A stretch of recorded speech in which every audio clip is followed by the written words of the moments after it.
anything can be a simple spark. Anything can serve as a gentle nudge to just take a moment to chat with God, or, as I often put it, just point your heart toward Him.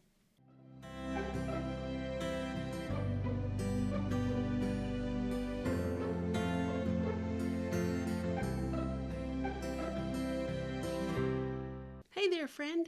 Welcome to Beneath the Fig Tree. I'm Rose, and I'm so glad you're here, like really, really a lot. And can I tell you something? We all know that Bible reading and prayer are important. They're non-negotiable even. But I also think there's so much more to a great devotional life than the, quote, perfect quiet time we've all been taught about. I want to give you permission to lay down the guilt and the shame about what your devotional life looks like compared to what you think it should look like, so that you can discover how you best relate with God and can cultivate a devotional life that you love and look forward to. Around here, I'll share loads of inspiration, lots of tools and encouragement, all to help you cultivate the kind of meaningful relationship with God that you've always longed for, but you didn't know how to make it happen.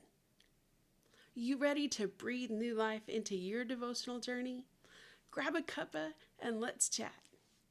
Welcome to day 7 of the 10-day Do Something Challenge. Ever hear the old adage, find a penny, pick it up, and then all day you'll have good luck? Do you still think of that little limerick whenever you find a penny on the ground? I do sometimes. But a few years ago, I decided that anytime I found a penny or a quarter or whatever on the ground, it would be a spark, a gentle nudge to pray. So I would pray for whoever I saw next when I looked up, even if I didn't know them. Now when I find a penny on the ground, I look at the year, and if it has my birth year, I consider it a love note from God, sort of Him saying, hi there, I see you, and I'm thinking of you, and I love you. If it has Brandon's or Dakota's birth year, I say a quick prayer for them. And if it has some other year, I just think about someone or something significant about that year and pray accordingly. So for several years now, finding a penny or any kind of change on the ground has actually sparked some sort of interaction between God and me. The thing is, anything can be a simple spark. Anything can serve as a gentle nudge to just take a moment to chat with God, or, as I often put it, just point your heart toward Him. So let me share a couple of other sparks that happen really quite frequently for me, and maybe they'll give you some ideas too. One of them is colors. So one morning on my way to work, I found myself at a red light. And when I was looking around, I noticed that 4 or 5 cars were all stopped at the 4 stop signs around me. Every single one of them were red. So then later when I got to work, this huge red truck was parked in the parking lot and there weren't any other vehicles there. A similar thing happened at church a couple of years ago, only then it was closed instead of vehicles. Several people there were all wearing red, and I sensed God telling me to look at what I was wearing. Yep, it was red. So while it isn't always the color red, I've learned that these encounters with colors are simply God saying hello or pay attention, I'm about to do something. Another spark for me is numbers. 111, 555, 1212, any numbers. And I know some people get all freaky and superstitious about repeating numbers, but for me, they're just like God waving a friendly hello or trying to grab my attention.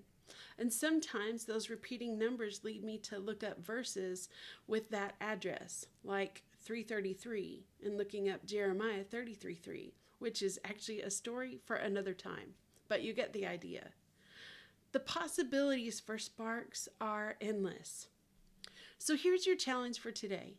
Keep an eye out for or choose some simple sparks that, when you come across them, remind you to pause, to pray, to talk, or to just praise God. Okay, That's day 7.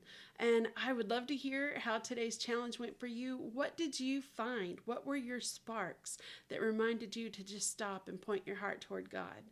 So hop on over to the Fix Community Facebook group and let us know there. Or if you're getting the emails that go with this challenge, you can just hit reply there and let me know. I love hearing how these challenges are doing for all of you. I'll drop the link to the challenge emails and the Fix Community Facebook group in the show notes, just in case you aren't already engaging in those ways. Also, if you found this helpful, make sure to follow or subscribe, because I have lots more great ideas for your devotional life. And if you know anybody that might be encouraged or looking for ways to spark their devotional life, I would be honored if you would share this with them. So let's cultivate a devotional life you love, like really love. It is possible, and it's easier than you think. Chat soon, friend.